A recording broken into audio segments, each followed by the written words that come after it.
रवि नमस्कार। जी नमस्कार। नमस्कार मित्रों। सभ्यता अध्ययन केंद्र की आज की गोष्ठी में सबका स्वागत है। I welcome all in this webinar of Center for Civilization Studies.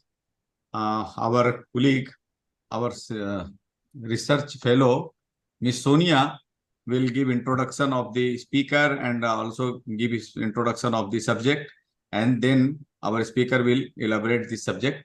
So I invite Miss Sonia to start this webinar. Sonia ji. Namaste. Good evening, all. The topic of today's lecture is Echoes of the Heavens, a comparative study of Vedic and Slavic deities. I would like to give a small introduction of our guest speaker, Mr. Mykolai Jamakowski. Please correct me if I mispronounced your name. He is cultural anthropologist and Slavic philologist, and currently he is preparing doctoral dissertation. So I welcome Mr. Mykolai Jamakowski to start his lecture. Thank you. Thank you very much for the invitation.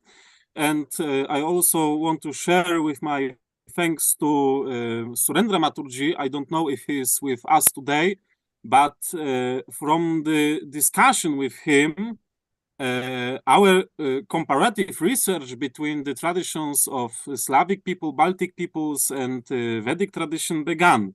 And this beautiful journey began with his help and with his inspiration.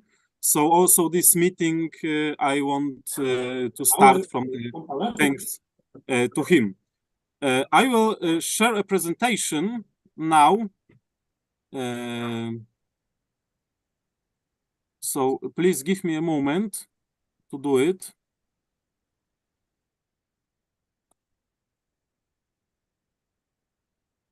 Okay. Can you see it? Yes, Can you yes. see the presentation? Yes, we can see it. Okay, great. And when I'm switching another pictures, can you see it? Yes. Okay, so everything works. So thank you once more. The title of today's lecture is Dievs Pater, Dievs Pitr, Dievas, and Sven Bog, comparative study on Indo-European myth of the highest god of sky. A very short introduction, namely, for the last 2 years, I was researching a subject of the highest deities of the sky in Indo-European tradition, starting from the very basis, namely from the philological relation between the names of these gods. In Vedic tradition, we have Dievs Pitr. In Lithuanian and Latvian tradition, we have Dievas. And in other Indo-European traditions, so on. Therefore, the reconstructed name of Dievs Pater. Here is a very basic tree of Indo-European language families. So this is the very fundament of today's research. How Indo-European languages are related with each other, it is the subject of the current discussion. There are a lot of propositions, a lot of theories, but as far as we know, about 5,000, 6,000 before Christ, there was a Proto-Indo-European group of peoples, of tribes, who with time were developing another groups and other languages. And we will today discuss 2 branches of Indo-European family, namely Balto-Slavic branch, which is on the left, Lithuanian, Latvian, and Slavic languages, and Indo-Iranian, especially Sanskrit and some part of Old Iranian languages. Here are some very basic connections that I want to show, which are somehow introduction to the Indo-European studies. We can see a lot of phonetical similarities between lexems, between the lexis of Sanskrit, of Lithuanian, of other Indo-European languages. Here some very basic lexems like you in Lithuanian, tu in Polish language and other Slavic languages, ti or ty, tuvam in Sanskrit, and so on. These relations, I think, are very, very well known. Also here, namely some similarities, some connections between Sanskrit and Serbian, which is one of the South Slavic languages and very old Slavic language, in fact. Phaga and Pog, Sveta, Svietli, Griva, Osta, Usta, Matr, Mati. These are, as I said, very, very basic examples. There are a lot of theories of the Indo-European or Proto-Indo-European ethnogenesis and the place of the ethnogenesis. There are theories of the Asiatic ethnogenesis. There are theories of European ethnogenesis. This subject is also still a part of discussion because it ties to the very, very ancient aspect of history of Proto-Indo-Europeans, and in fact it can be only discovered through the research of language and archaeology. Here in Europe, the discussion is based on the theories that are in this map. Maria Gimbutas, for example, proposed so-called Kurgan theory about the ethnogenesis of the Indo-European people related with Yamnaya archaeological culture. Colin Renfrew from the England proposed Anatolian ethnogenesis. Gamkrelidze and Ivanov another theory. So it is also a short introduction to the discussion in this sphere. But the very topic of today's lecture will be the mythology or the spiritual culture, which is, I think, the better word. Researchers saw that not only the relation and the similarities between language can be seen in the Indo-European family, but also a lot of common things in the mythology in spiritual culture.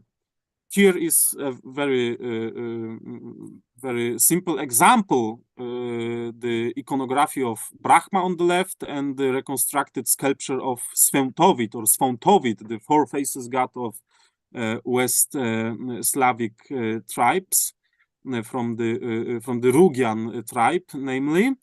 But these relations, these similarities in mythology, this common root of Indo-European mythology and also the Vedic mythology and European traditions, European mythology was researched, for example, by French researcher Georges de Mézil, whose research is very important for us because he was researching for much time the topic of the sovereign deities, sovereign gods in Indo-European traditions.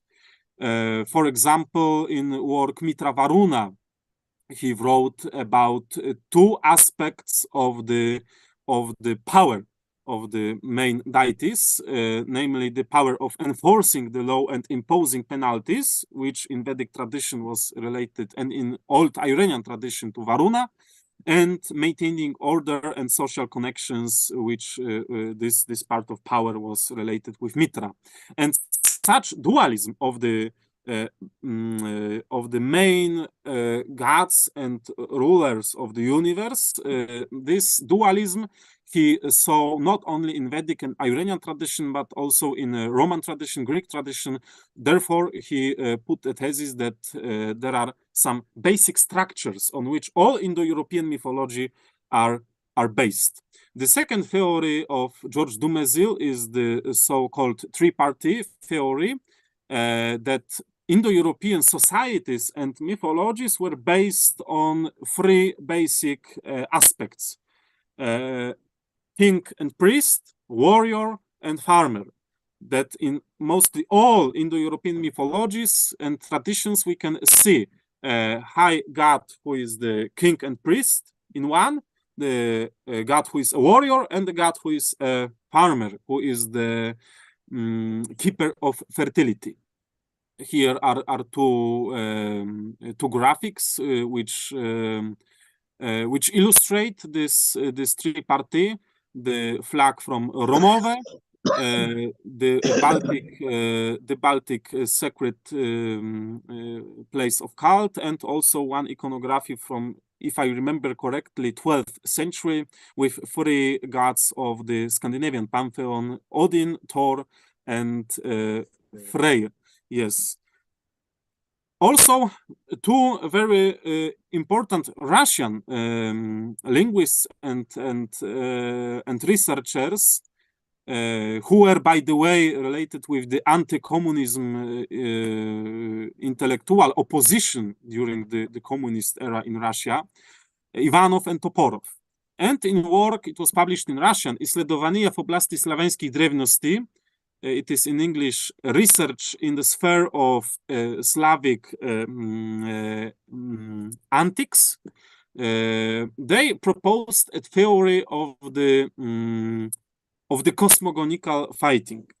Ivanov and Toporov saw that in many Indo-European mythological tradition, we have a myth, we have a story about the primary fight between the god of thunder, Indra, Perun, Zeus, Jupiter, and Taranis in Celtic tradition, Thor in Scandinavian tradition, and some snake, some being related with waters, with underworld. And this fight between the snake or dragon and this god of thunder, monster, in fact, it is the very fundamental plot of many Indo-European myths. Here is a sculpture from Croatia, from South Slavic territory, presenting such cosmogonical fight. Thunder god with a copy, with a spear, perforing the monster, piercing his body. Yes, and in this tradition of comparative study, in 19th century, two German linguists saw that we have interesting relation between Sanskrit word diaus, means God, and Lithuanian dievas, with the same meaning, God. Therefore, they reconstructed a primary Proto-Indo-European proto-form diev, sky or god of sky. Another researchers saw that we have more such interesting similarities. Here is the list. For example, Greek Zeus, Sanskrit Diaus, Pita, father sky, Latin Jupiter, from Peter, Old Nordic Tyr, from Old Germanic Tevas, and once more we can see a proto-form Deivos, and other lexems with the same etymological root, Sanskrit Devah, God. Sorry for my Sanskrit pronunciation. I read in Sanskrit but I do not talk, so my pronunciation can be not good. Latin Deus, God. Old Irish Dia, God. Lithuanian Dievas, God. Old Nordic Tivar, gods, from the Deivos, with the same meaning. Sanskrit Divya, heaven. Greek Dios, divine. Latin Deus, divine, from Indo-European Dios. Sanskrit Diauch, sky. Old Irish Dia, day. Sanskrit Diva, during the days. Greek Endios, a middle of a day. So here we see that in this etymological and semantic field, there is both the name for God or gods, the word describing a day, and all the phenomena which are related with a day. So shining sky, daily sky. So also some very primary relation between a phenomena of light and phenomena of divinity, of gods. And another meaning of these lexems we can see in Slavic and Iranian languages, which is very interesting. For example, Old Church Slavonic div, divu, miracle, Old Church Slavonic din, day, but Czech divam se, I look at something, but also Proto-Slavonic div, strange spirit, and Avestic, it is Old Iranian language, daeva, demon. So we see some inversion. This inversion, it is a question of basic for this lecture. All these lexems, as Julius Pokorny, the researcher of Proto-Indo-European language, wrote, all these lexems are based on Proto-Indo-European day or deya, to shine, to light. And and with this etymology, researchers proposed such idea that in Proto-Indo-European age, the idea of gods, and especially the highest god of sky, was very strong related with the phenomena of light, of shining, of luminosity. Another Indo-European researchers, Andrzej Piotr Kowalski from Gdańsk University, Ivanov and Gam Krelidze, wrote about Indo-European dieich, tcheich, shining, visible, and interesting dualism between the Indo-European dus-diu or dus-diu, bad sky, bad day, and Greek endia, shining, good sky, good day. So it is possible that Proto-Indo-European deivos, this name we can reconstruct from all these lexems that I present a moment before, was not only the highest god of sky, but also a deity, a god closely related to the phenomena of heaven. The sky seemed to be his emanation, and all events in it, clouds, lighting, rain, lights, were forms of his communication with people. In the patriarchal society of Indo-Europeans, God Sky, the Father Sky, was given with a title Father. And here another examples. Oh, sorry. Zeus Pater, Sanskrit Dios Pita, from Proto-Indo-European Dios Pater. Pater means father. You can hear the relation between Old Greek Pater and Pita, and father in English, for example. So father, God, sky. Ranko Matasowicz, who is a Croatian Indo-European linguist and researcher, mentions in this context, known from later sources, although semantically close, epithets of Luwian, Tatish Tivas, father, God, son, Hittite Atash Nepishansa, sky father, and Old Irish Dagda Ol Athir, all father god of good heaven. Athir, pater, pater, pita. It is from the same root. Matasowicz considers in this context the mythological opposition of the heavenly god and earthly people to be important. For example, in Latin, we have homo, which is man, from Proto-Indo-European dec homon, which is related with Latin humus, earth, from Proto-Indo-European dec homo. And also Old Irish duine, from dec homoio, earth. So similar in situation in Lithuanian language, žmogus, man, and žemė, earth. So here we see that probably in Proto-Indo-European tradition we had some form of dualism, that in sphere of the feeling of the human person, body and bones are the element of the earth, and eyes and soul are the element of the shining divine sky of Hes. In many Indo-European myths, it was also a part of the research in many works.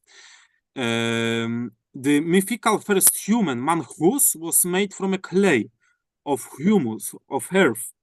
Therefore, we see in many Indo-European tradition that a person, human subject is seen, is felt as somehow related with a clay vessel, like in this ancient burial urn from the early Iron Age from Pomerania. You can see that the face is modelated in the clay vessel, and there is a relation between a human body and the clay vessel. But what is important in that part is that possibly in Proto-Indo-European religious beliefs, we had a dualism of the people who live in the earth and are created from the earth, and the gods who are in sky and are shining, and elements of this shining are in people as eyes, and also the soul.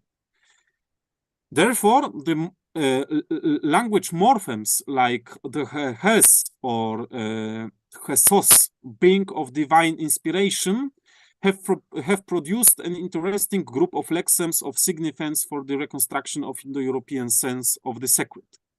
For example, Old Greek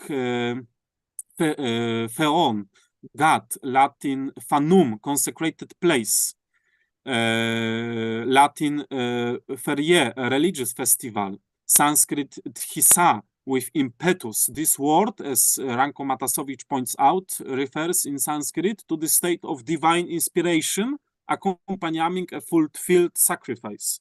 Ritual sacrifices, we know, was very important in Vedic tradition. The gods had various powers at their disposal, which they granted to humans. In Old Greek, we have word daimon from tcheches, Proto-Indo-European tcheches, divine power that can take possession of an individual during the ritual. What this divine power was may inform us the word forming base of this word, which is Greek daimonai, to distribute, and also Proto-Indo-European dechai, which we can hear in Vedic dayate, to give, to participate, to sympathize, to protect. And also Proto-Slavic dati, to give something. In many spells, songs, and folk tales, gods or God are giving something to people with this lexem, dati, davach, davati, in Slavic languages. So here once more we can see interesting phonetical relation. Michał Łuczyński, a Polish researcher, citing written evidences of the cult of heavenly gods based on the mentioned figure of Diev's pater, created a list of his basic functions and features for the period of the Proto-Indo-European community.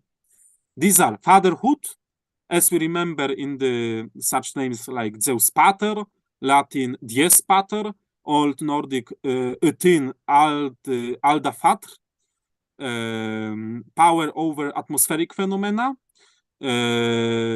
heaven lines, connection with mountains, trees, especially oak. Here is, for example, nickname of the Illyrian sky god Vidasus, which means the forest one, holiness, exerting power, caring for war, supporting victory, defense, and revenge, patronic oaths, omniscience, multifacedness. Here once more, in context of multifacedness, I show a photo of a wooden sculpture of God Sfontovit. This sculpture was found in Volyn city, and it is dated to the early medieval era, 8th or 9th century. Specifically 2 or 4 facedness. It is also in Celtic tradition that gods of sky were with 2 or 4 faces. The topic of poetic description of Indo-European sky gods was also touched upon by Martin Litchfield West, who distinguished the features of luminosity, connection with the day, sky, thunderousness, the dignity in its sovereignty, fatherhood, and omniscience and omnivision of the Indo-European highest god of sky. And now I want to say a little bit about the Auspitr, because I was looking, I was searching for anthems of Rigveda in which this god related with Proto-Indo-European Deus Pater is mentioned. I found that the Auspitr is considered as the most as the one of the oldest gods of Rigveda, and he is mentioned only in the 16 anthems. Here is the list, and in many of them he is called together with his wife Earth, and they are called then together as Dyava Prithvi or Rodasi.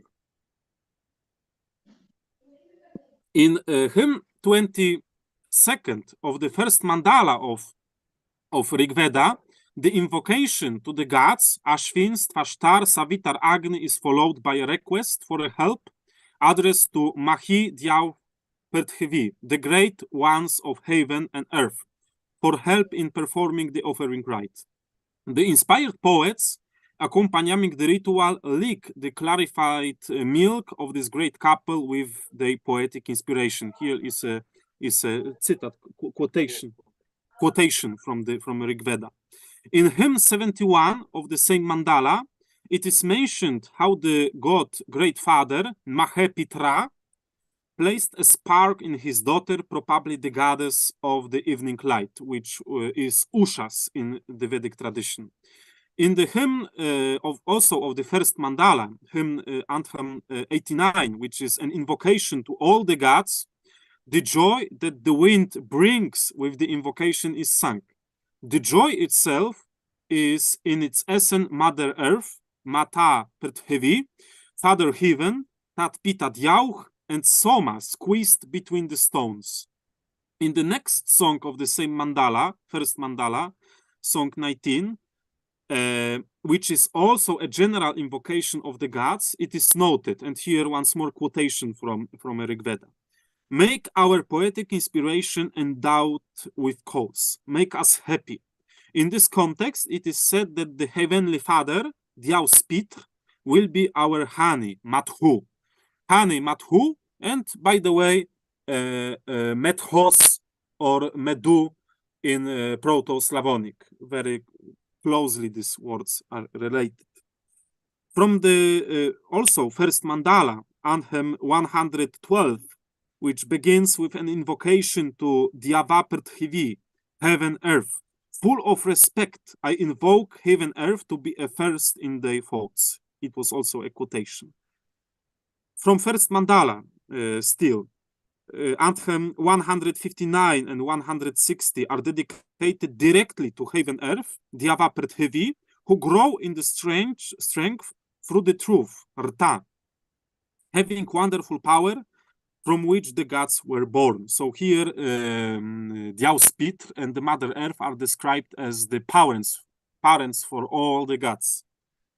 In the divine impulse, the image of Savitar, the solar encourager of abundant forces, is recalled, and at the end there is in anthem 90, like in the anthem 90 from the first mandala, a request to establish abundance, Raim, consisting a wealth of 100 cows.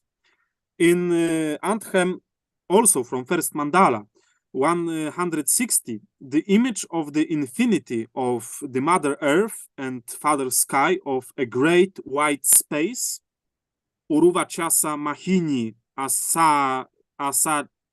Asash Chata, once more sorry for my Sanskrit pronunciation, protecting living beings is evoked. Verse 3 show us an interesting juxtaposition of the sun, Putrach. It is the sun, this Putrach, with the very important symbolism of milking a cow.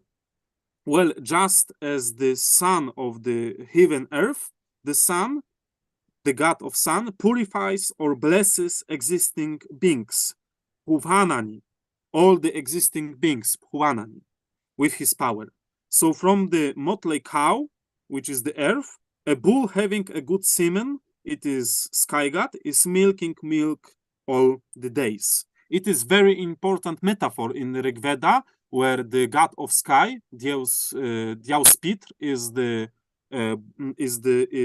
bull full of semen, and the mother earth is the cow full of milk.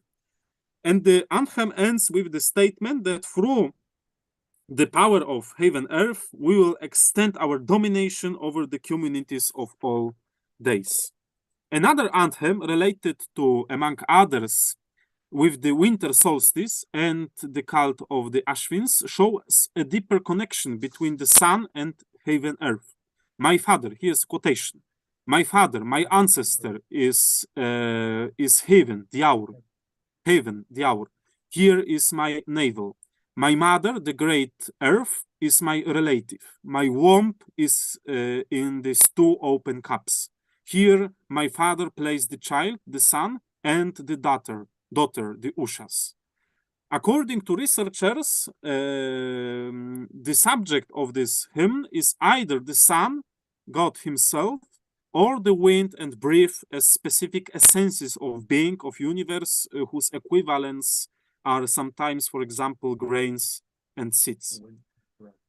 Hymn from also the first mandala, 185, is built on a repeated appeal to heaven earth, to save us from the formless void, Abhavat.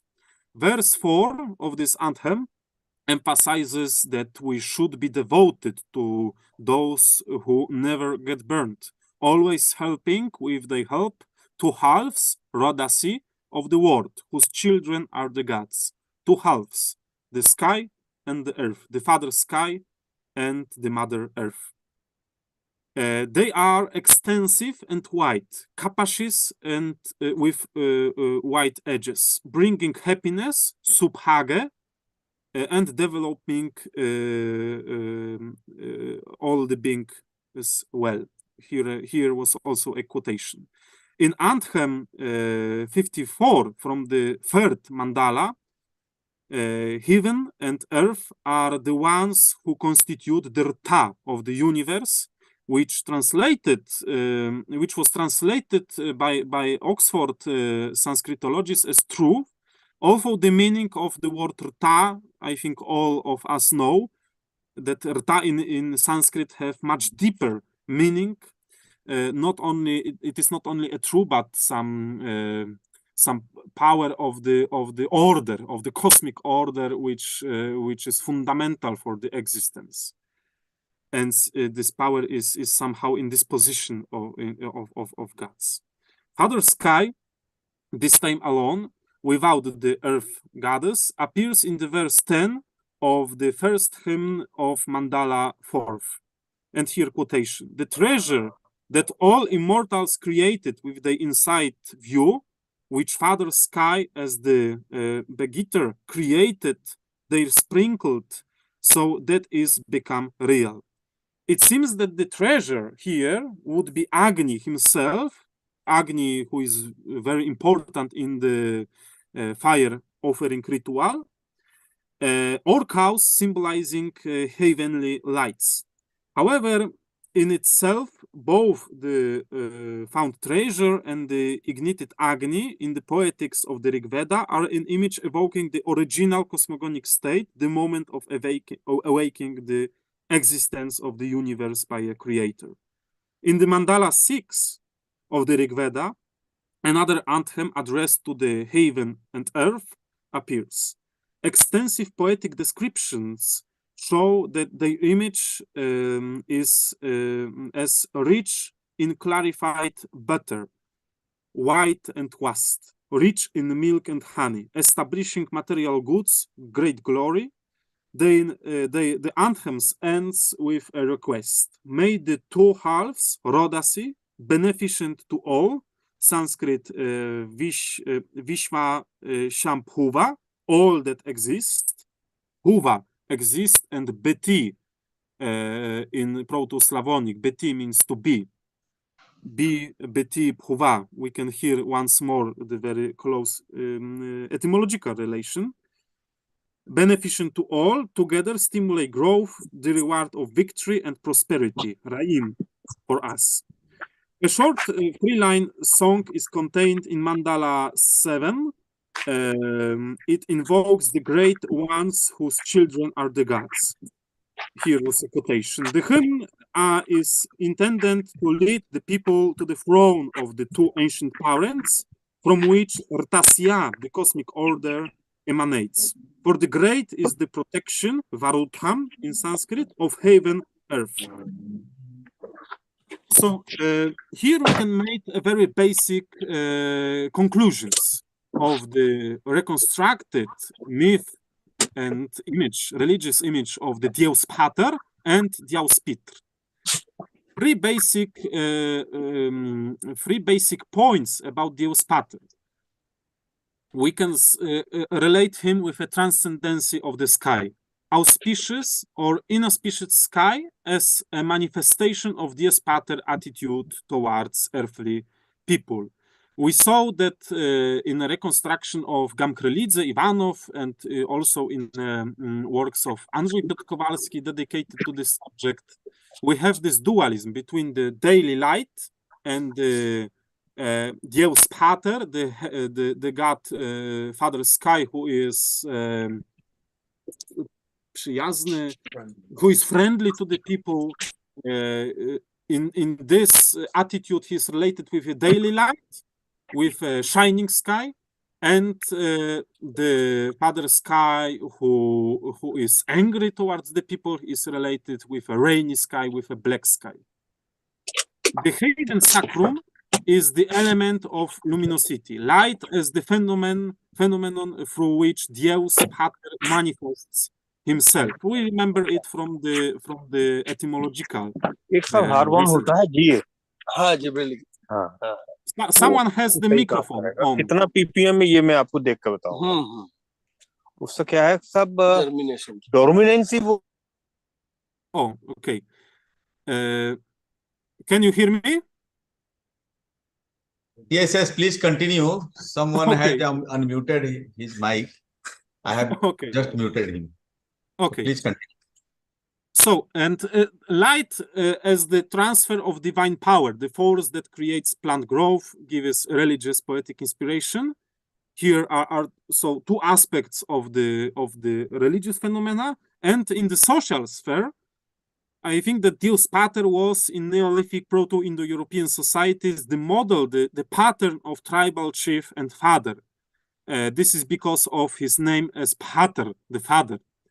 However, he seems to have remained distant from the people as a transcendental God of sky, but being more of a divine role model and the divine power giver and the sacred power giver, the power of growing and power of the sacred giver, than an active participant in the daily life. And Deus Pitre, as we hear also three main conclusions, as we saw that the Mahi Diau Prithvi ensure the order of the world from its very beginning. They gave birth to the gods. They assist the rite of sacrifice, which ensures the harmony in it. Through their power, the world continues, as expressed by the symbol of the ever-milking cow. They give people happiness and wealth. They provide the link between the preservation of religious order and happiness and wealth. The heaven earth, the heaven father, Deus Pitre, is a bull fertile in semen who milks the cow, Mother Earth. The metaphor alludes to the ancient myth of heaven and earth. As long as earth and heaven are together, the world will exist. Mahi Diauch Prithvi, the love union is the condition for the existence of the world. This myth about the love relation and the somehow connection of the earth and the heaven, this myth we can see also in Greek tradition, in Baltic tradition, in Slavic tradition, and in all of them it is very much said that some form of relation between these two entities is the basic fundament for the reality, for the existence of the reality. All these positive phenomena are related to the rta, as we remember from the quotation from the Rig Veda. And Polish Sanskritologists describe this word rta as the proper adaptation, adjustment, impersonal cosmic order, cosmic law enabling proper development.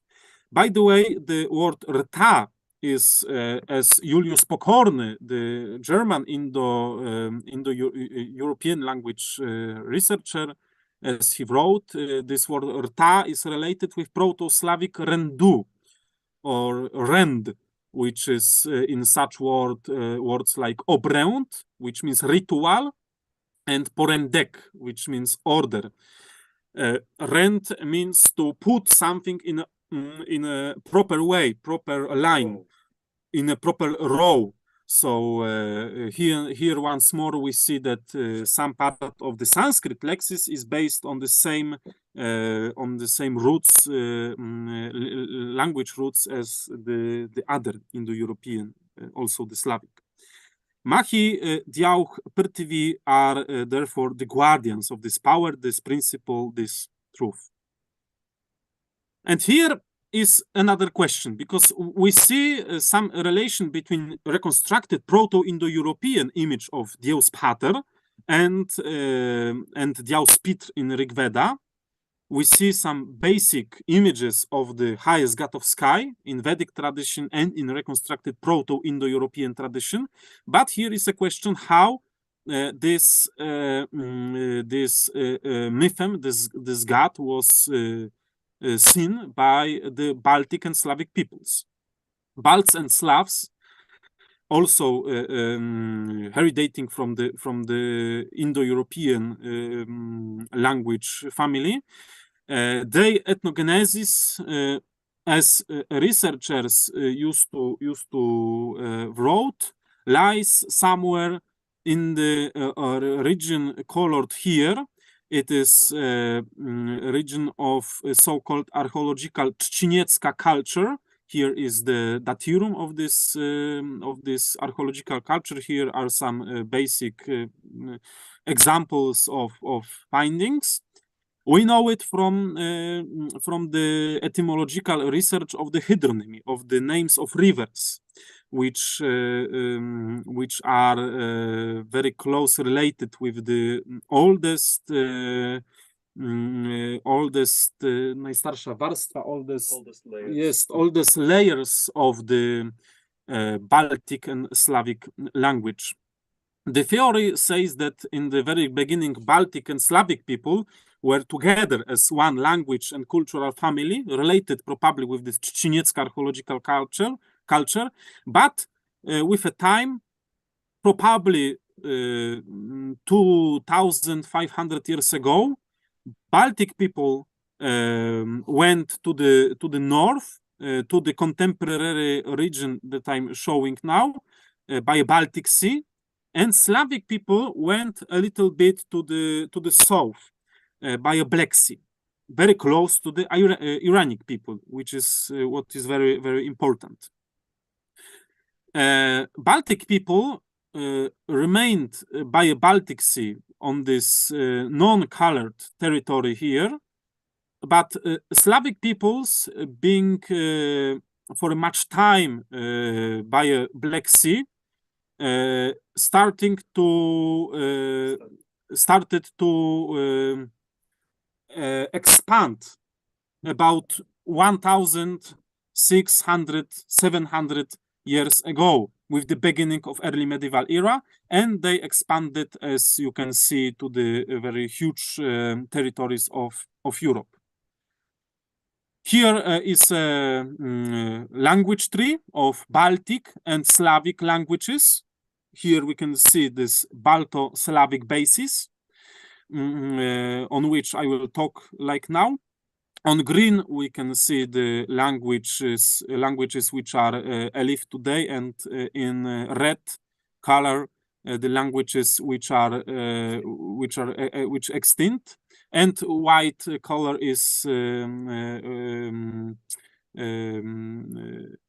white color is for the reconstructed proto languages. And I will start from Baltic tradition. Namely, in Latvian and Lithuanian folk songs and folk traditions, which were till now subject of Indo-European comparative study, for example, by Nijolė Laurinkienė, Dainius Razauskas, or Dider Collins, who in English wrote very interesting book about the comparison of poetics, mythopoetics of Latvian folk songs and hymns of Rigveda. We see that in Latvian and Lithuanian folk tradition, we have a very similar god whose name is in Lithuanian Dievas, in Latvian Dievs, in dialectal forms of Latvian Dievu Dievs, god of gods, Old Prussian Deivs, dialectal Deivis or Die, Samogatian Dievs, Jotvingian Deus, and Latgalian Divs. And we have a lot of material, a lot of folk tales, folk myths, and folk songs related to this god.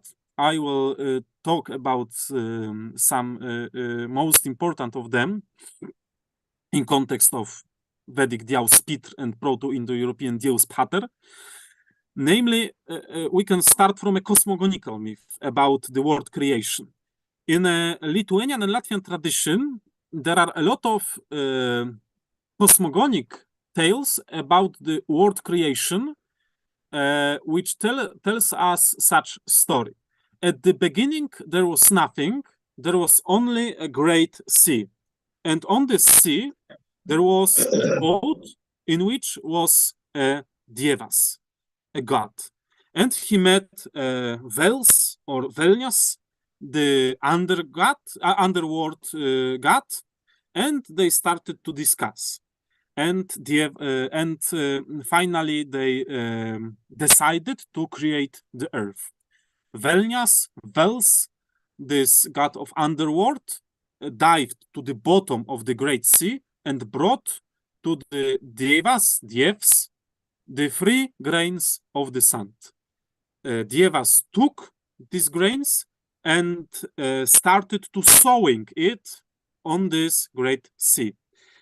Very important that he was sowing, exactly like a cereal, exactly like a rye, like a plant. And therefore, and then the earth was created in that way. Earth was in fact sowed like a plant, like a cereal.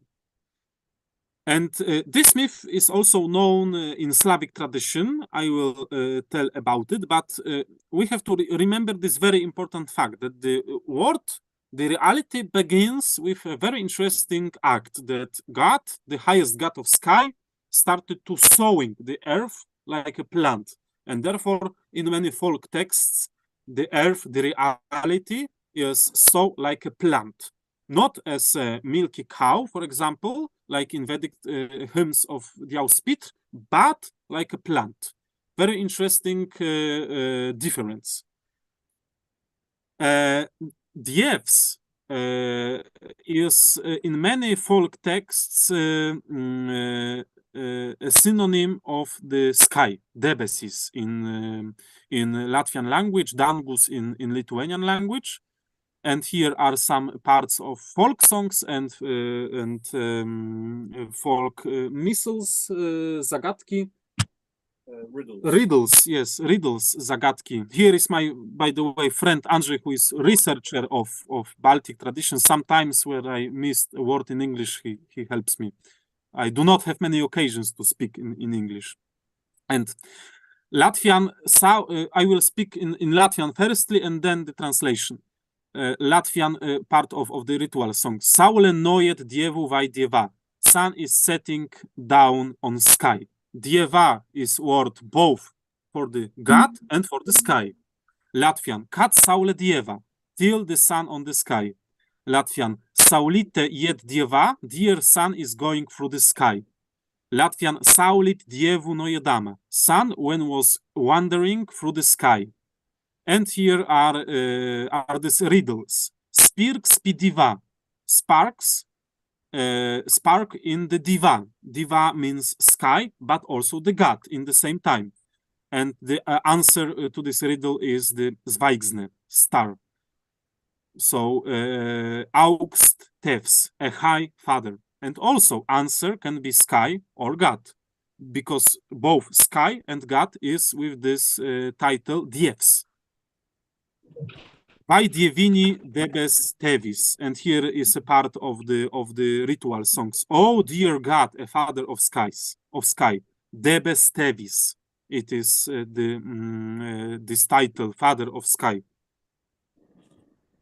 In many Latvian and Lithuanian songs, this dievs, God, the god of sky, the highest god of sky, the creator, is a sower. Get up, our dear dievs, come and sow a silver. Sow, dievs, my part of field, right where the stumps ends. What is shining, what is lighting? There, at the top of the mountain, barley sows, dear dievs, from the silver sieve. He is sowing, both in the field of a human person and in the earth. The grain of the cereal is a star. Here it is very interesting metaphor or metonymy, but also Dievs, the highest god of sky, is the giver of the cereals growth power. Black bulls with white horns, they went from furrow to furrow. These were not the black bulls, but steeds of Dievs. Dievs is walking through the field from the furrow to furrow. Weeds he tramps, and deer rye he rises. By the way, this song is related to many rituals in Slavic and Baltic tradition, in which weeds, which are in the field, are seen as some non-divine power, some demonic power, which have to be destroyed by a thunder god or the god of sky, because cereals are these plants which are divine. Here in Lithuanian, oi tu dievu želi, oh dear God, Deities say usually, great sower, dovanok pedeli, give mounts of cereals, o astumk vargeli, and take the poverty off.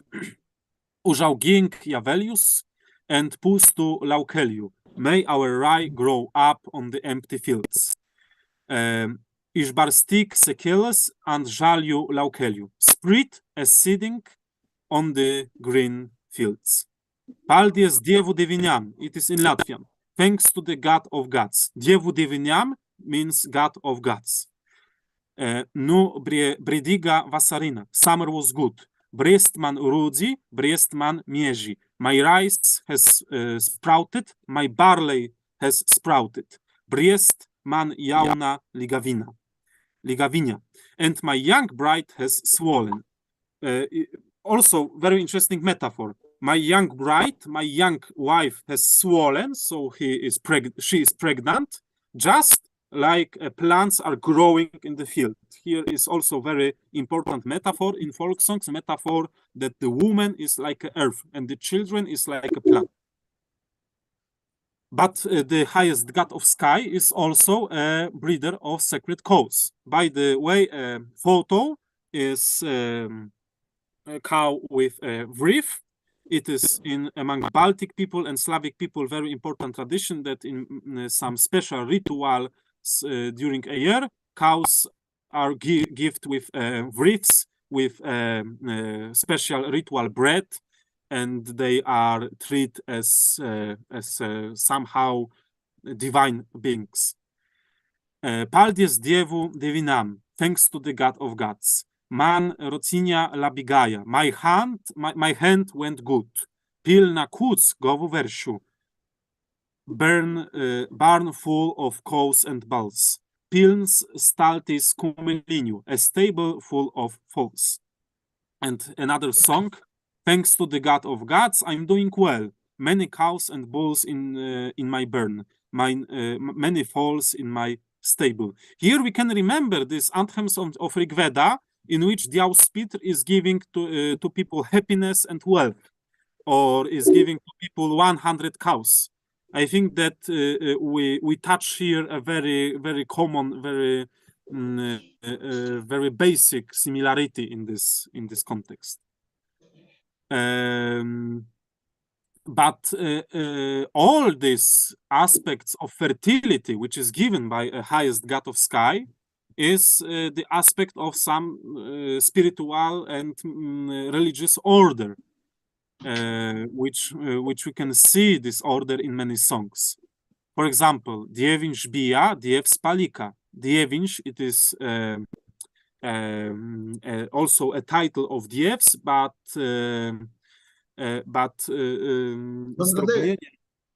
diminutive, yes, diminutive, very often in prayers. Dievinsh was, Dievs remains.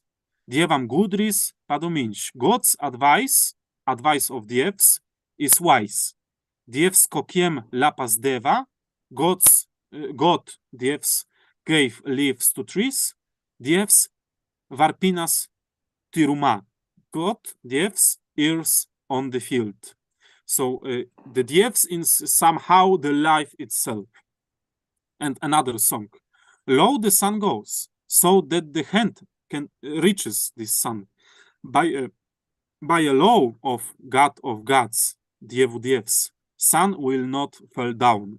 So like in the Vedic tradition, we have Rta, this sacred order due to which the life is going on and the order of life and universe continues. Also here we can see that the spreading of life and also, for example, the fact that the sun will not fall down from the sky, it is also aspect of the law, of the order of the Dievs, of the highest god of sky. Also, in many songs, Dievs, the highest god of sky, is a priest, a village priest.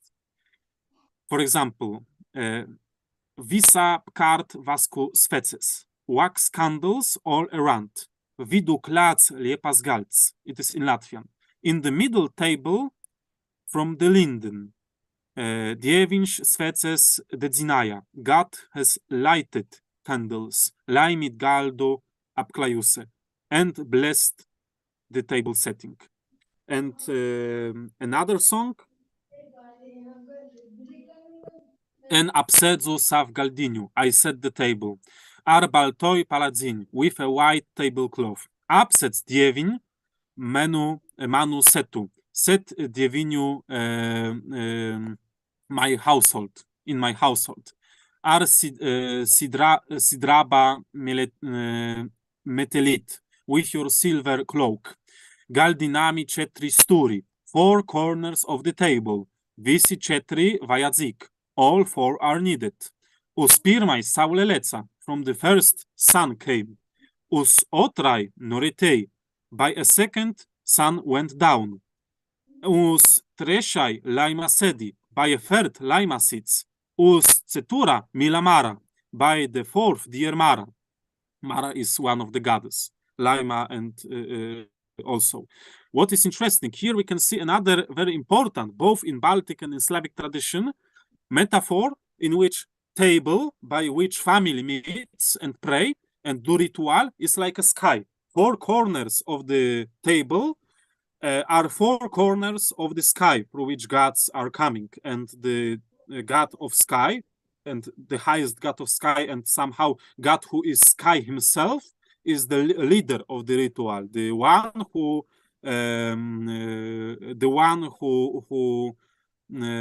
fire the candles, which are in the center of the ritual.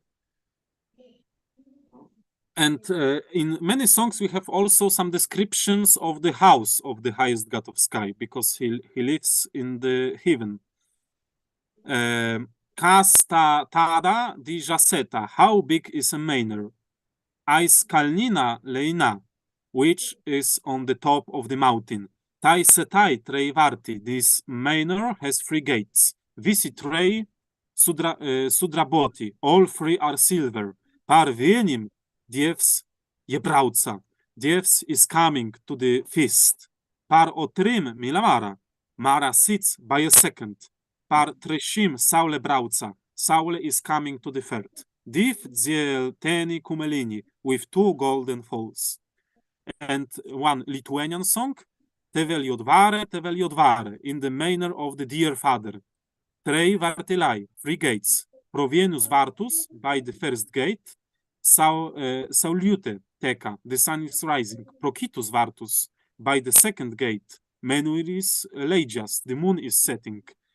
Pro trecius vartus, by the third gate. Sesutem lidi, sister accompanies. The sister, it is the girl who is going to the wedding ritual, who is with this father from sky, and Saule, so the sun goddess, and moon god. And here we can make some conclusion considering the dievs or dievs or divs in Baltic tradition.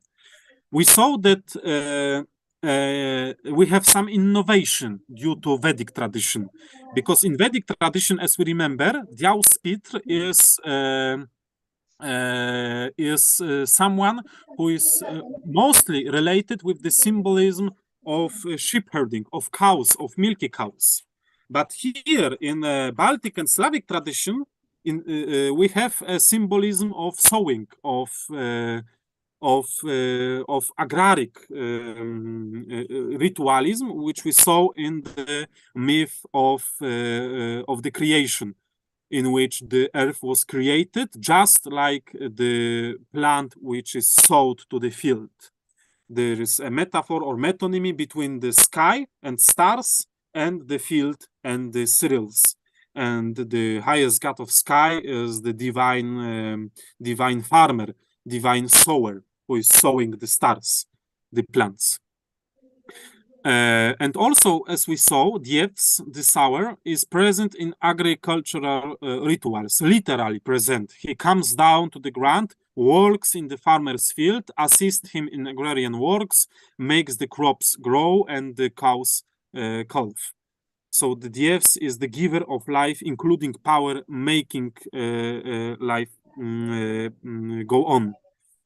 Dievs participates in the life of the people. He is the village priest, model of the village priest somehow, as we saw in the songs about the ritual by a table and candles. And he is made present in the ritual. He provides a mystical connection between the haven and the table, which is the place of the ritual, and the field, which is also related with sky, as we remember. Between the stars and the growing crops in the field, there is a strong relation. But once more, I want to emphasize that this participation of the highest god of sky in the ritual is both in Rig Veda, when Dievs Pitr is the one who help priests in making sacrifice ritual by a sacred fire, and also in Baltic songs, in which Dievs is the one who somehow leads the ritual by a table.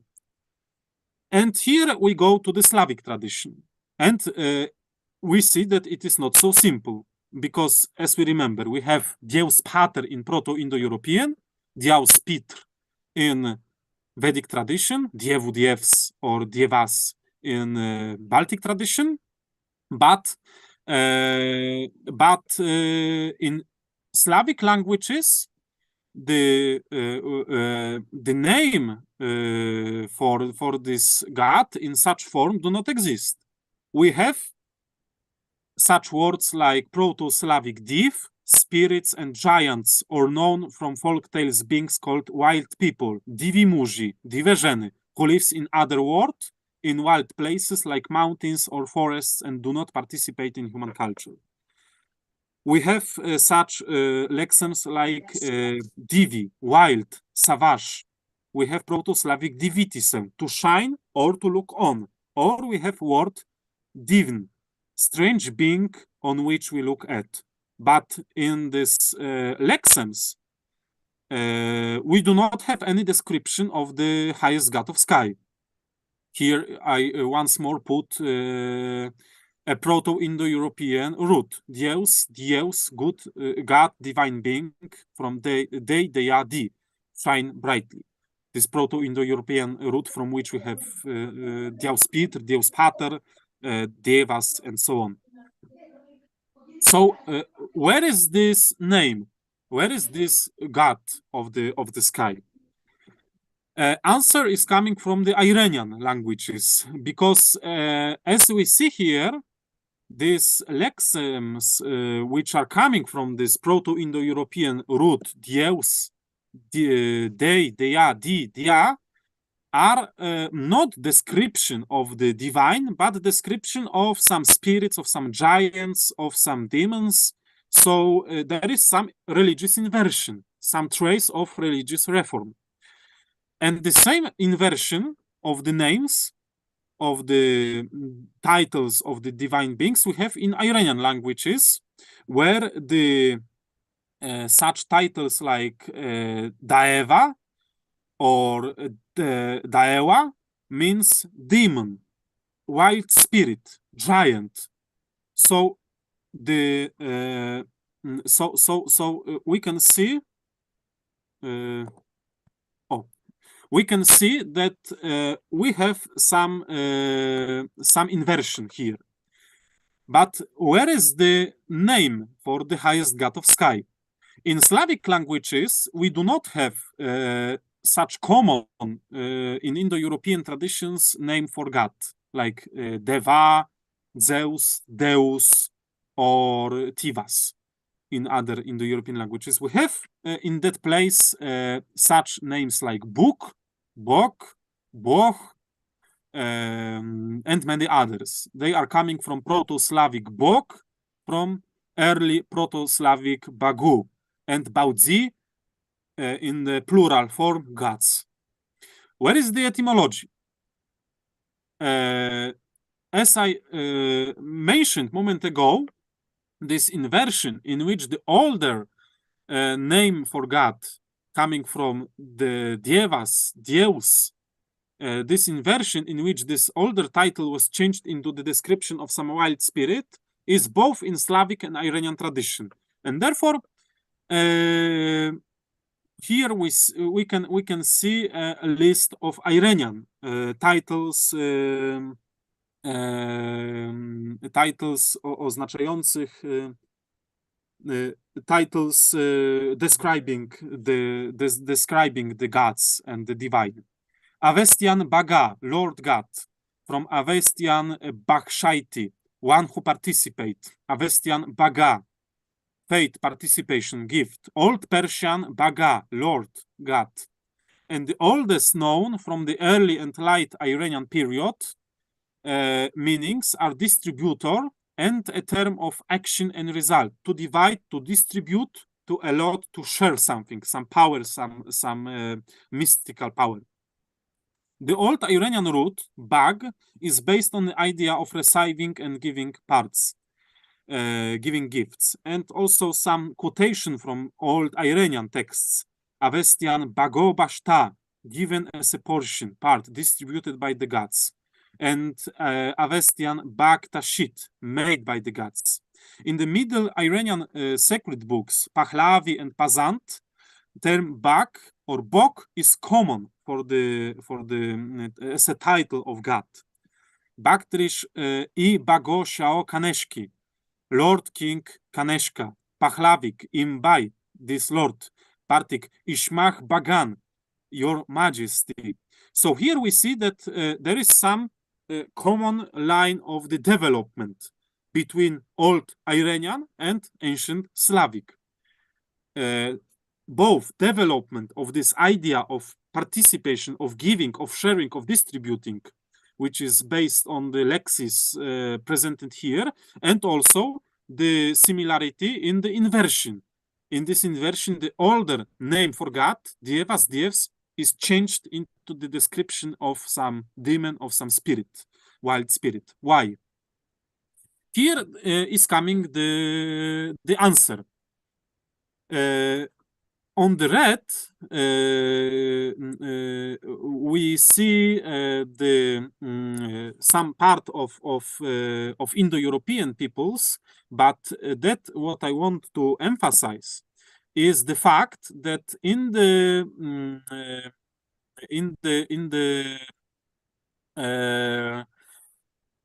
about 5-6 age before Christ, century before Christ, a lot of Iranians were settled down by a Black Sea, especially Scythians and Sarmatians, two tribes which came to the territory of the Middle Europe from the Asia, and we know from the archaeological research that they influenced as neighbors to the Proto-Slavonic people, which are here as you can see. For about 500 years, Iranians and Proto-Slavic people were neighbors, and this neighborhood, as we think, was based in a very huge influence of the Iranian people, of the Scythians, towards the Proto-Slavic people. And here we can see a very huge. Someone have a microphone on. Oh, thank you. And here we can see a very some basic examples of the influence of these Scythian tribes, of these Iranian tribes. A simple list of the similarities between the Avestian language and Czech language, which is one of the Slavic languages. This topic was subject of very huge research. In English, I think you can find works of Zbigniew Gołąb, who was a Polish linguist who wrote a lot about the relations between between the Proto-Slavs and Iranian peoples. But such basic lexis like matar and matka means mother, bratar and brother. Also baga in Avestian language, in Old Iranian language, and boh or bog in Slavic languages.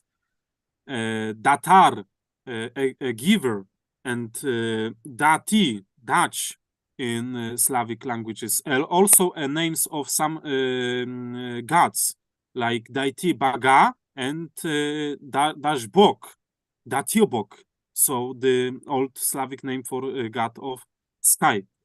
This linguistic relations between the Iranian peoples and Slavic peoples, it is also the subject of very interesting. But here once more a question. What's happened with the myth of Deus, which I was talking about? And here is a quotation from a work of Kazimierz Moszyński, Kultura Ludowa Słowian. I think I can show it is very important work. I think the basic work in Slavic ethnography, 3 such big tomes dedicated to the Slavic culture. He was Kazimierz Moszyński was an ethnographer. He was both researching the folk traditions, comparing folk traditions. He was leading ethnographic research among villagers, and his work is still now a very fundament for the researching of the Slavic traditions. But what he wrote about this inversion, here I will read. A truly folk village god, the one who shines in the sky or who looks from the sky when the sun is shining, clearly shows close kinship with the so-called god of the sky. Just as the Roman sub Jove or sub Jove frigido meant under the open sky, so pod Boga, under God, means the same for today's Bulgarian. Moreover, Slovenians, Serbo-Croats and Rus live and walk under God. Here, once more, I say about this similarity in the name for sky and God, like in Latvian Dievs. We are not at all surprised when we listen to Hutsul's song, which talks about God as if about a partially anthropomorphized sky with stars, the sun and the moon on his face and on his head, or when we learn from the Serbs that we should not point the finger to the sun, moon and stars so as not to poke out God's eyes. When writing about the so-called god of sky, Moszyński has had in mind the Proto-Indo-European father of sky, named Deus, about whom he wrote. The so-called god of the sky was once widely known among others in the area of Eurasia, where the ancestral homeland of Indo-European languages was located, as well as in the area that was in the sphere of the early expansion. Its Indo-European name would be Deivos and means heavenly or perhaps shining. Belonging reliably to Deivo, shining, and derived words for sky and day, it is derived from the Indo-European, Proto-Indo-European Deia, to shine. It is continued by the word, here is Old Sanskrit, Old Indian, Devah, Latin Deus, Lithuanian Dievas, denoting a concept for which the Slavs over time adopted the name Bog, in English God. And going with this thesis of Moszyński, in which the name was changed by the mythm and the tradition of the highest god of sky remained, I will say a little bit about the folk tradition in which we have this highest god of sky in Slavic traditions. And for example, Bog, as the highest god of sky, is in many ritual songs a giver of dola, which is the sacred power, sacred blessing, which is the which opens the possibility of the spreading a life in the family.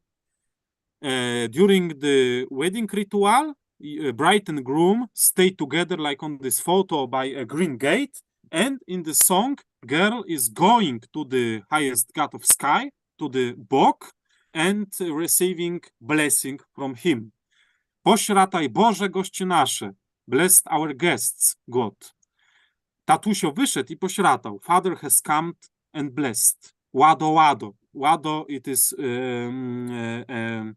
some kind of invocation in the oldest ritual songs. I pośratawszy żywnie zapłakał. And when he has blessed, he wept bitterly. Łado, łado. Jedź z Bogiem, córuś, niech cię Bóg śrata. Go with God, dear daughter. Łado, łado. May you be blessed by a God.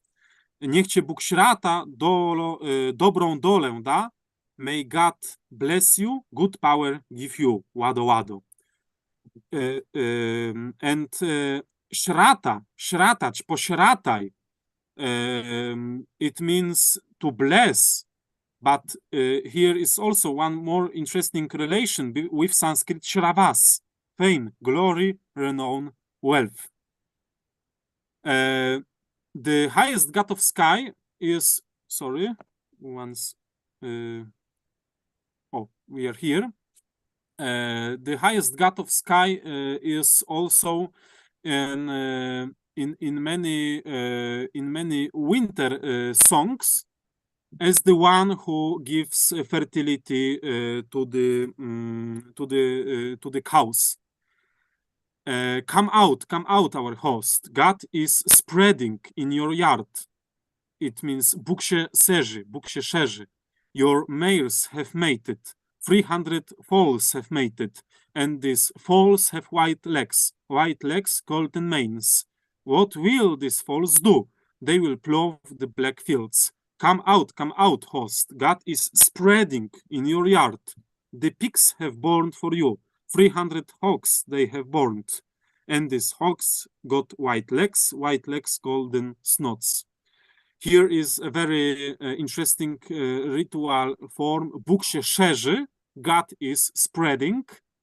Also in Ukrainian songs. Щедрий вечір, добрий вечір. Generous evening, good evening. Зозуленька прилетіла до окінка щебетала. The cuckoo has come, was singing by the window. Стань, господарейко, стань на лежі. Get up, dear host, get up.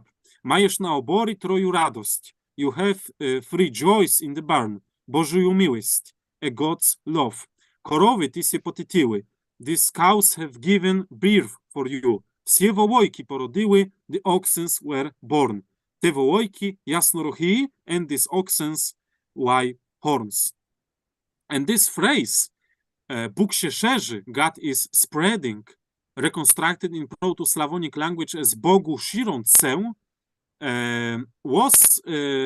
was a subject of research of also one Polish scientist, Jerzy Bartmiński, who wrote about this phrase, God is spreading, in that way.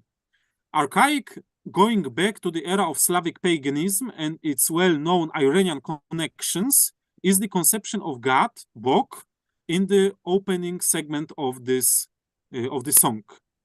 It is the Bóg się szerzy, God is spreading. God is wealth, and at the same time a giver of wealth.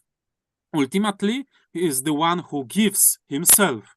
The meaning is pertuted in the key formula God spreads, God is spreading, by combining the name of God with the spatial motive verb spread, to spread.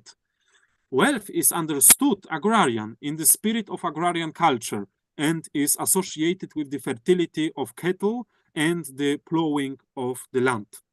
And Bartmiński wrote that we have a similar feeling of the God in the Upanishad, and he quoted one verse from Upanishads.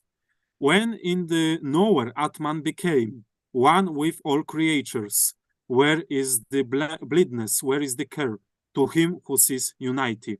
He spreads Atman, he spreads around, bright, incorporeal, unhurt, winless, sinless, and pure, a wise board of himself, all embracing, for everlasting time's goals, like a law, he has said. Very interesting similarity was pointed here by Bartmiński in this context. I think it is worth of the deeper research, this phrase, God is spreading in Slavic folk songs, Bogu šíron se, Bóg się szerzy, and the Atman is spreading in Upanishad. And here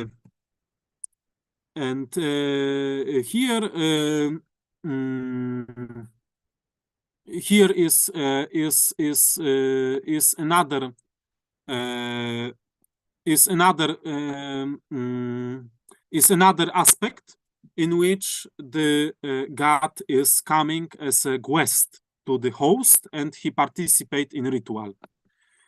In one Ukrainian song from Hutzul region, from mountains, Kupim mi sobie złoty човни, we will buy a golden dugout, the golden boat. Złoty човни, srebrni веселця, a golden dugout, silver oars. Taj pustim mi si kraj Adunaja, we will sail through the land of Dunaj. Dunaj is the mythical river.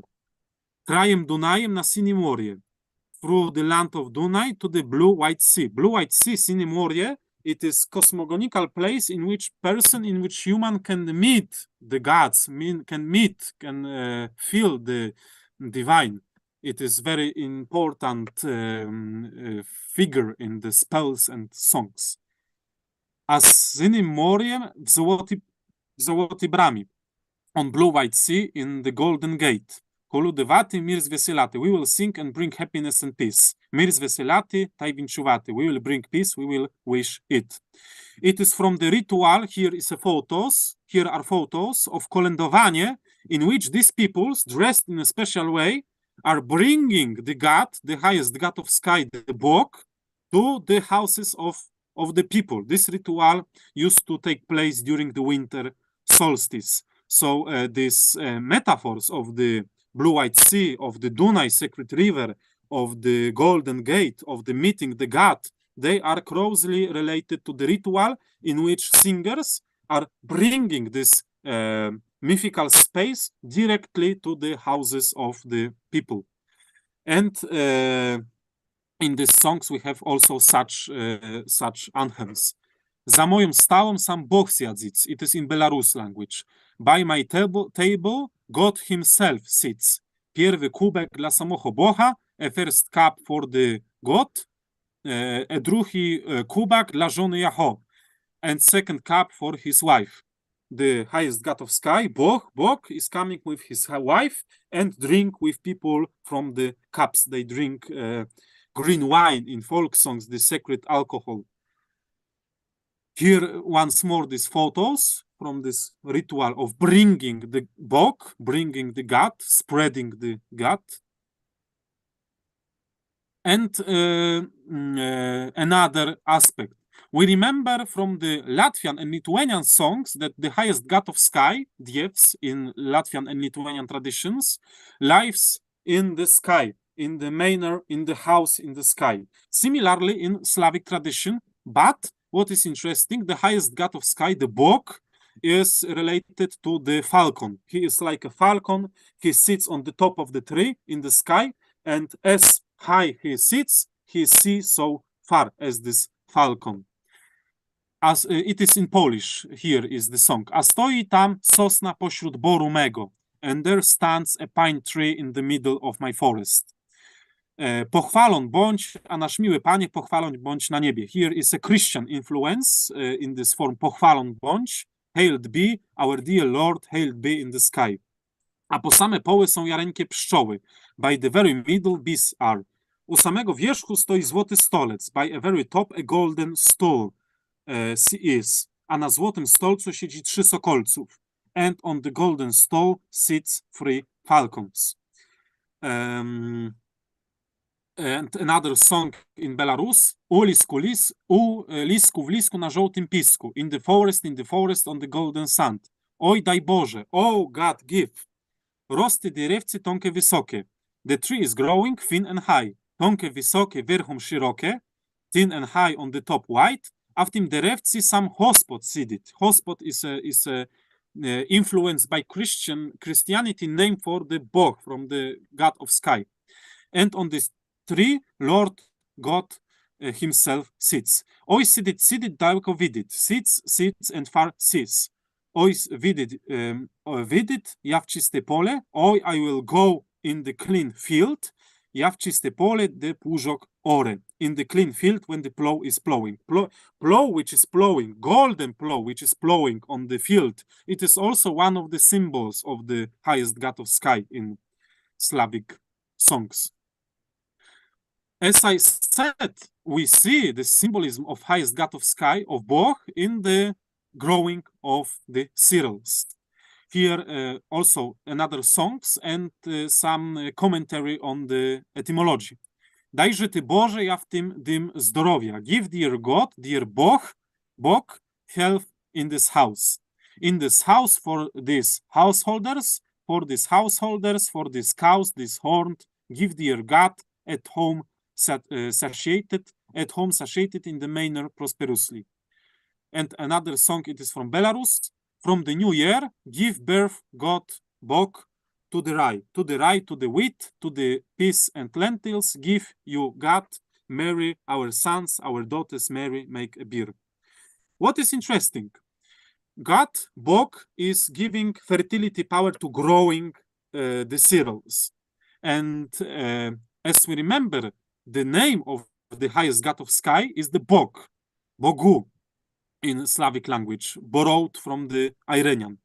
But we see such interesting form in Slavic languages like bogactwo, wealth, zbożie, cereals, happiness, that directly it means that good what is from Bog, zbożie, subhaga in the oldest form, and bogatieti, get rich.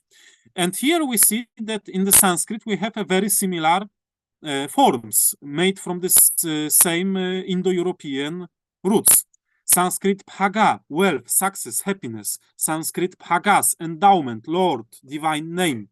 And Sanskrit bhajati, bhajate, to give, to share. From Proto-Indo-European bhekak, bhek, to share, to participate, part of something. I think that and I know that in hymns of Rig Veda there is also a god, bhaga. So I think that the deep research between the between the Iranian and Slavic religious image of book, of bog, bak, and bhaga in Sanskrit, it would be also very interesting field of the comparison. As I said, bog is giver of the fertility. And here, by the way, is a photo made in a form of graphic in which it depicts a rural village ritual of the going with a wreath of cereals, which is an offering to Bog, to God, in thanks to the fertility in fields. You gave us, God, to reap the rye. Give us, God, to eat to the new harvest, life with the old bread. In an oven of beautiful growth, or a fresh bread is given for us. O God, dear God, take this wreath, come out to the meaning, having light candles. Good evening, our host for you. God is calling for the ordering. Our 100 mounds of rice has been born for you. Give, dear God, happiness and well in this house. What is interesting? Woła cię Pan Bóg na poradeczek do ciebie. God is calling for the ordering. Poradeczek from this word is coming from porędek, from rędu, which is etymologically common with rta, once more. So directly, like in hymns of Rig Veda, we see that rta, poręd, ręd, the order, which is the cosmic order of the highest god of sky. This is the order in which the growing, the spreading of life, the life power is non-ending. It is going on with the work of people. And similar, like in Baltic tradition and in Vedic tradition, the highest god of sky, Bog, is also some kind of priest.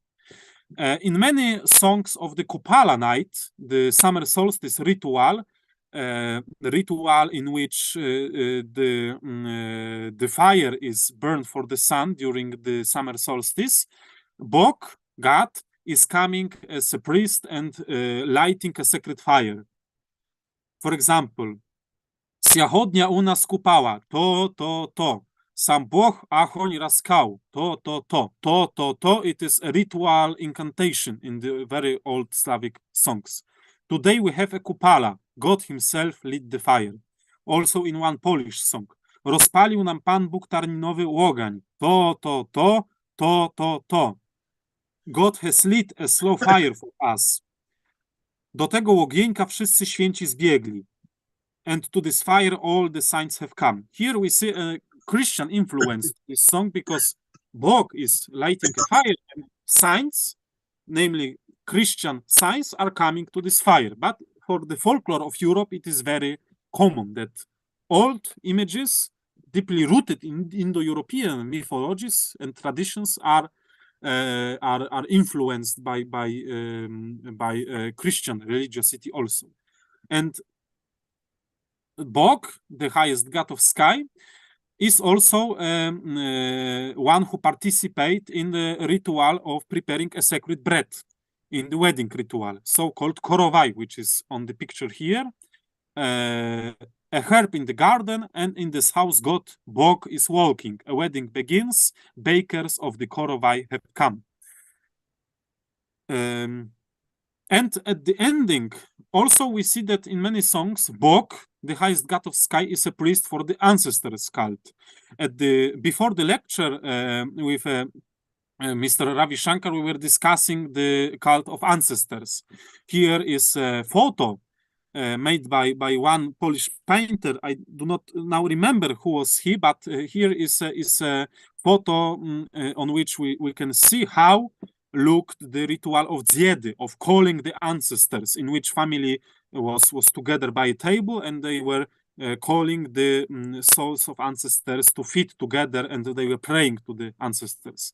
And in the songs related with this ritual, we can see that Bog, the highest god of sky, is somehow a priest who is opening gates for the souls of ancestors. It is songs from Ukraine. Fly in circle, grey hawk. High you sit, far you see. You are sitting on a blue sea. There is a little boat on blue sea. And in the boat, there are 3 gates. And in the first gate, the moon is shining. And in the second gate, here should be gate, not door. Gate, sun has gone down. And in the third door, God, Bog, himself walks. Bog himself walks. He holds the keys. He holds the keys, and Rai. Rai, it is etymologically related with Sanskrit Raim, but it means in Slavic languages the Rai, the heaven, the paradise in which ancestors lives in the form of birds. He holds the keys, and Rai opens, and Rai he opens, souls he lets out, and only one he does not allow. It means he does not allow to meet this soul, the family, who had father and mother for nothing, and did not regard her brother, and did not remember her people, and of her loving sight. And here a conclusion. We see that even in the situation when Slavic people changed the name for the highest god of sky, this is not name like in Vedic tradition, in Baltic tradition. It is not name like Dievas, Dievs Pitr, but it is name Svent Bog or Bog, taken from Iranian people. The very fundament of the religious images is the same. So we see that Bog comes down to the people during the rites, participate in processions of singers, enables contacts with the souls of ancestors. He lights the sacred fire, help with the baking of the ritual bread, guards order the rites. Bog is the visitor who comes from heaven to people. The crops, the growth, are ritually that what is by the power of Bog. Therefore, the cereals are titled zboże in Slavic languages, which means that what is coming from Bog, from God. What is received as blessing and happiness through the gift given to him, to God. In some regions, there is a notion of the spreading of Bog as not just a person, but and partly impersonal, powerful force that makes life last and that life at the same time. But we have one innovation in Slavic and Baltic tradition. I mean innovation due to Vedic tradition, due to Indo-European tradition. As in Vedic tradition, Dievs Pitr is somehow related with the sheep herding. He is a bull full of semen. He is milking the sacred cow, who is the earth. We lack such images in Slavic and Baltic tradition. In place of them, as we saw, we have more related to the farmer tradition, to the Neolithic tradition, to the traditions of agriculture, images in which Bog, the highest god of sky, Dievas, is the sower. He sowed the earth as a plant. So, in my opinion, this change is related with that as far as we know, the oldest anthems of Rig Veda were were related with shepherds communities. So the images in which and metaphors in which the power of the highest god of sky is related with the bull full of semen, and the fertility power is related with a cow full of milk. These images are more właściwe, appropriate, adequate for the shepherds people. Balts and Slavic people as agriculture traditions changed these images into the agraric ones, in which the highest god of sky is a sower, is a plower, is a farmer. By the way, here is a photo taken from the work of Tomicki about the Slavic cosmogonic myth, in which on these dots there are places in which myths about the sowing of the earth as like a plant was written down. And this is my hypothesis, due to which the image of the highest god of sky having the common root in the Indo-European tradition was a little bit changed by Baltic and Slavic people, changed due to agriculture. I found that there are some language foundations of this hypothesis. What I have in my mind. In this table, you can see prepared by me a list of the lexems basic for the phenomena of the highest god of sky in context of agriculture. We can see that in Proto-Slavic, we have etymological relation here, Proto-Slavic, between the word for sacred, svent, word sviet, to shine, sviteti, svieteti, and to down, svitati, and also kwiet, kwisti, kwieteti, to blossom, a blossoming plant. And this etymological relation is visible partly in Lithuanian, in Baltic lexis, but is also rooted in Proto-Indo-European lexis. Quento, sacred, quoito, word, quoit, quoit, written up, quoitoye, or quoit eye, to shine, quoito, flower that is white and lighted, and quoit, kewa, to swell. Vladimir Toporov, a researcher that I mentioned at the very beginning, wrote that this etymological relation between the phenomena of lighting, of sacred, of word, and the plant, especially cereal and flower, can be related with such religious imagination, such a religious feeling, in which the phenomena of fertility of plants, of cereals, are somehow, this phenomena is somehow filled as the phenomena of light, in which the power of the highest god of sky, power of light, is transferred to the earth as shining of the sky, and this transfer of this power is then seen as a form of plant which is growing. I think that it is possible, but here also I want to emphasize that still I need to look into the Sanskrit lexis to find if this thesis of Toporov can be can be confirmed, if this thesis of Toporov can be confirmed by the Sanskrit lexis also. Still having in mind that the highest god of sky in Vedic tradition is related with these metaphors of cow full of milk, and in Baltic and Slavic tradition more with sowing, planting, and with agriculture. Here is a literature, unfortunately, mostly in European languages. I mean, in Polish, in Polish, Russian, Slavic languages, or Lithuanian, there is lack of English literature on this topic. But as far as I found, you can look into Dymezil work, into works of Ranko Matasowicz, Zbigniew Gołąb, here in the blue, And also I can say that very good is the journal Studia Mythologica Slavica, mostly in English, about the Slavic mythology, and also who is not here, Maria Gimbutiene, but more about the before Indo-European traditions, not in the Indo-European traditions, in fact. Here are dictionaries, etymological dictionaries on which I based. Many of them are in English.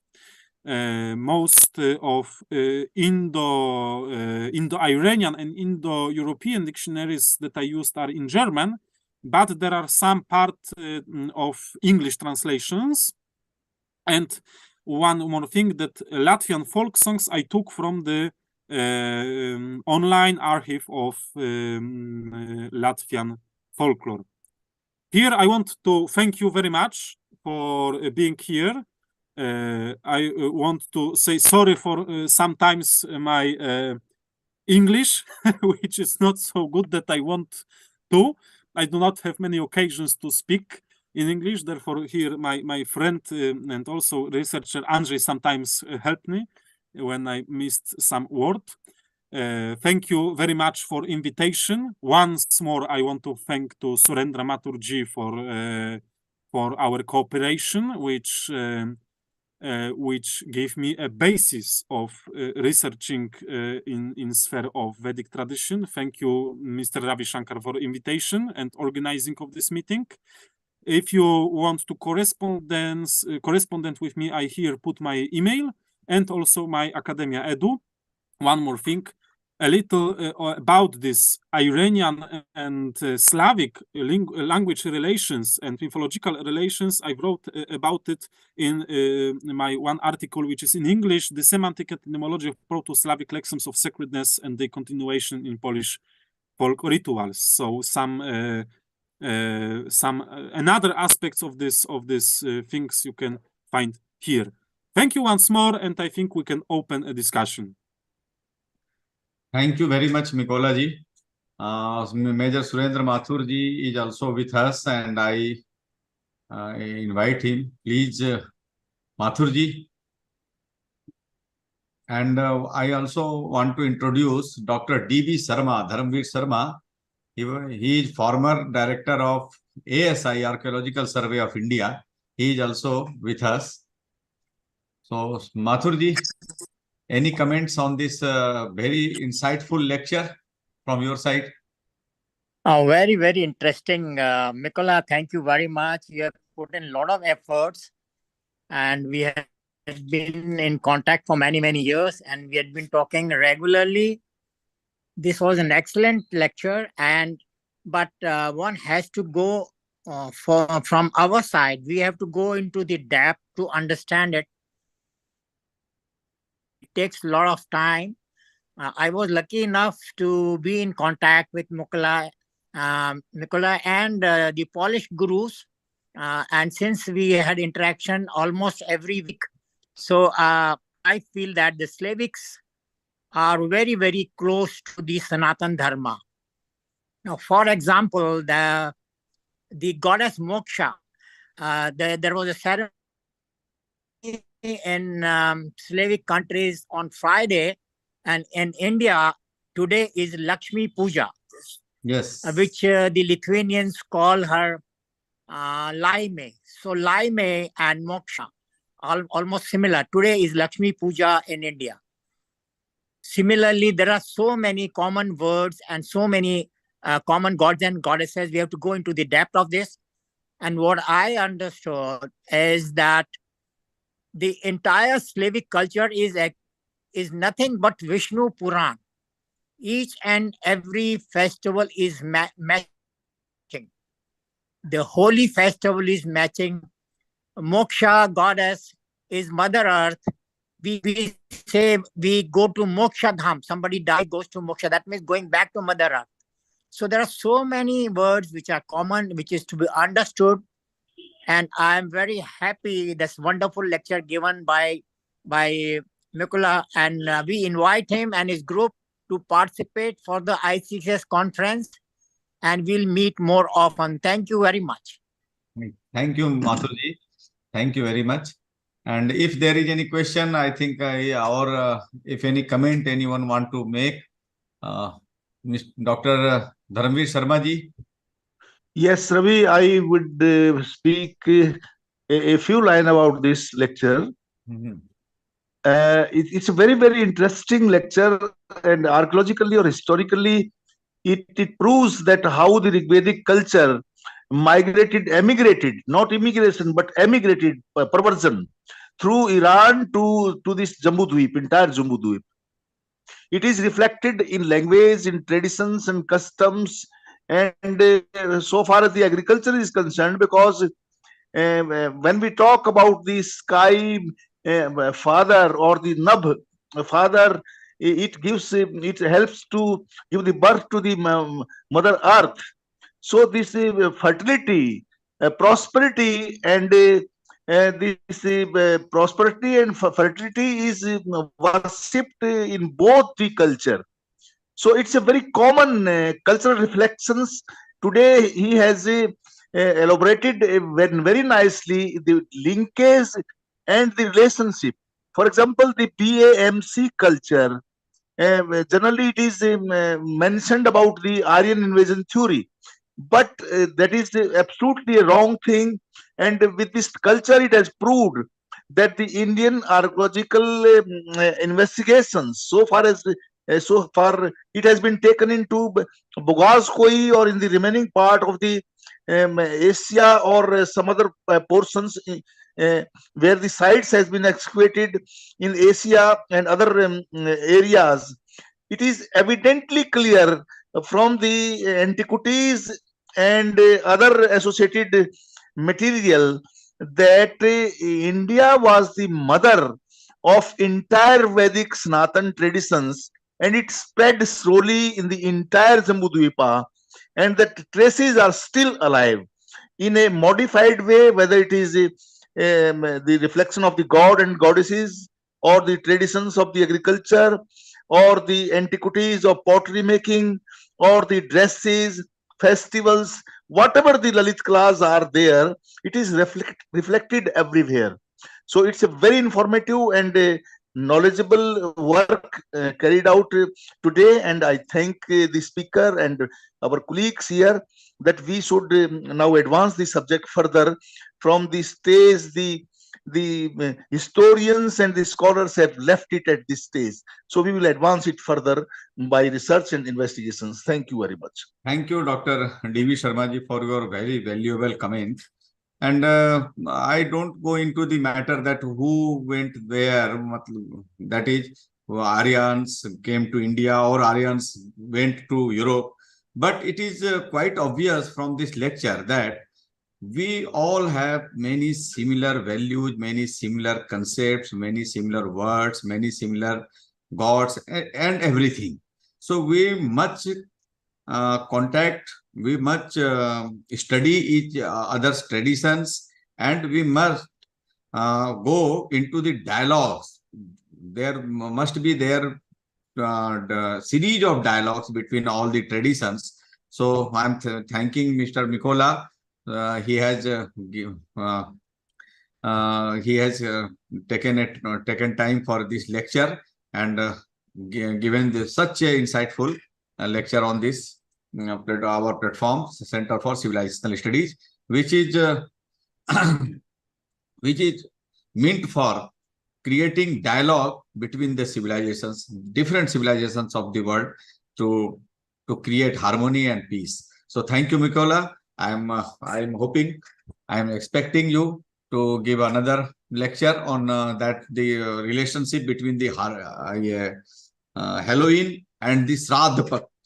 The Shraddha Paksh of Sanatan Dharma, in which we remember our ancestors, and the Halloween. Is there any connection? And also I want to one lecture on the concept of time in Slavic traditions, ancient Slavic traditions. What was the concept of time and how they evolved their calendar, the moons and etc. So I'm looking for your another lecture. in the near future. So thank you, Mikola. Thank you all. Namaskar. Namaskar. Namaskar. Thank you very much, and see you in India. Sure. In January.